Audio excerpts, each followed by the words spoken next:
Selamat pagi saudara kasih, puji Tuhan, anugerah Tuhan bagi kita masih diberi kehidupan, dan sebelum kita melakukan berbagai aktivitas, mari kita sejenak merenungkan firman Tuhan.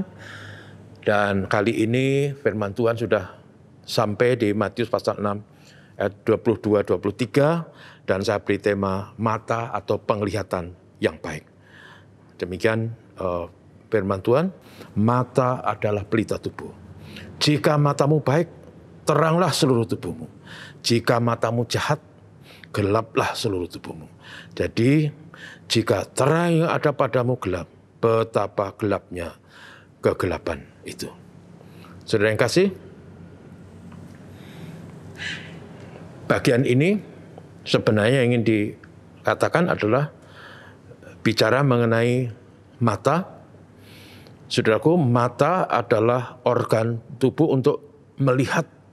Dengan mata kita bisa melihat berbagai hal, lalu apa yang kita lihat itu dikirim ke otak kita, lalu kita bisa memberi kesimpulan apa yang kita lihat, dan kemudian sekaligus juga kita bisa memberi penilaian. Nah, tetapi teks ini menurut saya ini berkaitan khususnya memandang sesama manusia dan menilai sesama manusia supaya kita bisa menghargai sesama kita. Dan saudara, mata itu digambarkan sebagai jendela. Kalau mata kita baik, itu sama dengan jendela yang bersih, sehingga kita bisa melihat objek atau orang lain dengan jelas dan benar.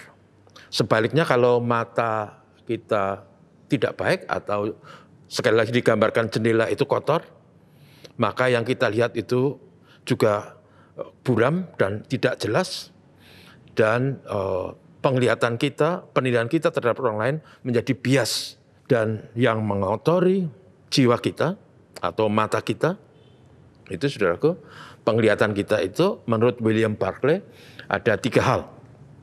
Yang pertama adalah prasangka, prejudice. Kadang manusia menilai orang lain dengan prasangka-prasangka. Kita sudah terlebih dahulu menilai orang lain itu dengan hal yang kurang positif.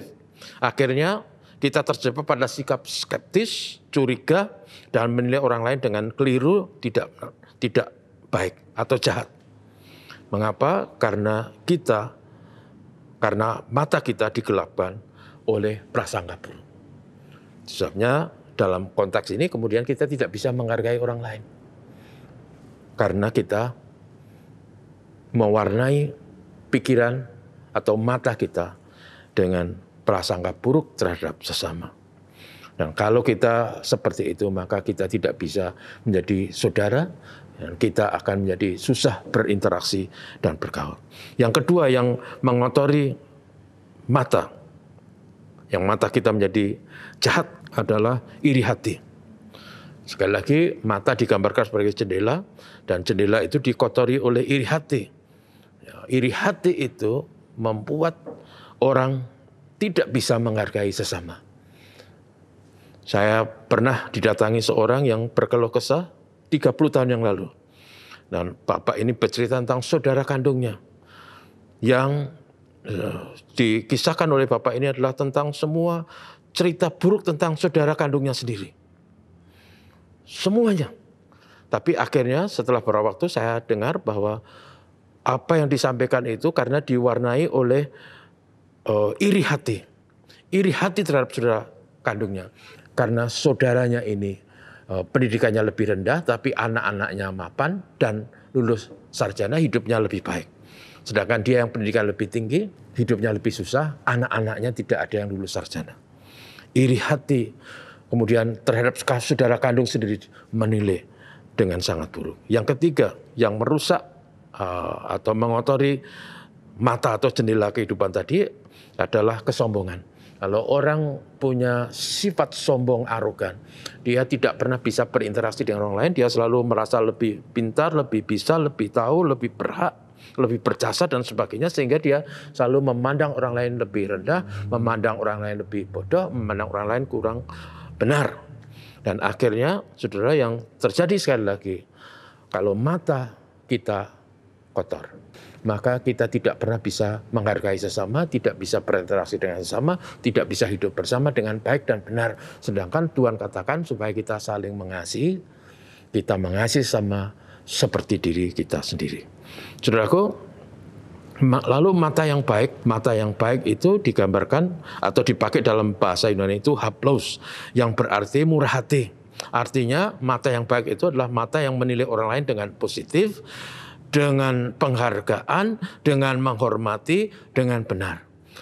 Sedangkan mata yang jahat, dalam bahasa Yunani pakai poneros, itu berarti mata yang kikir atau tamak. Yang berarti orang yang mempunyai mata seperti ini akan sangat sulit hidup dengan orang lain, sulit menghargai orang lain, dia akan sangat egois dan tidak suka berdamai dengan sesama.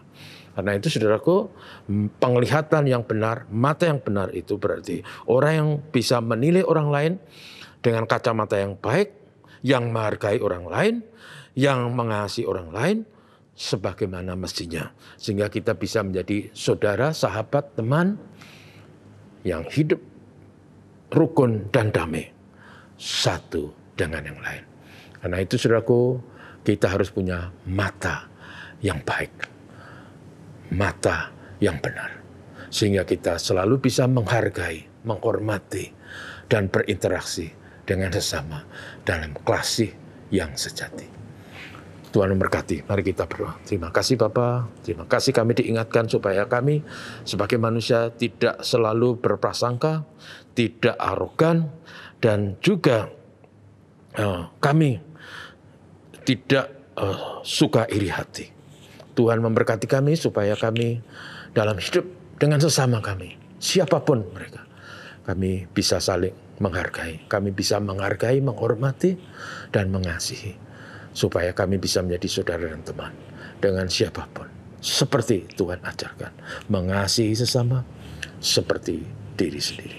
Bapak terima kasih, berkat-Mu kami mohon hari ini, dalam segala tugas tanggung jawab, berkat-Mu kami mohon untuk anak-anak kami, supaya dilindungi, diberkati dari sakit penyakit, dan kami tumbuh dalam pengenalan akan Tuhan. Bapak terima kasih, inilah doa kami. Haleluya. Amin. Selamat pagi saudaraku, Tuhan berkati.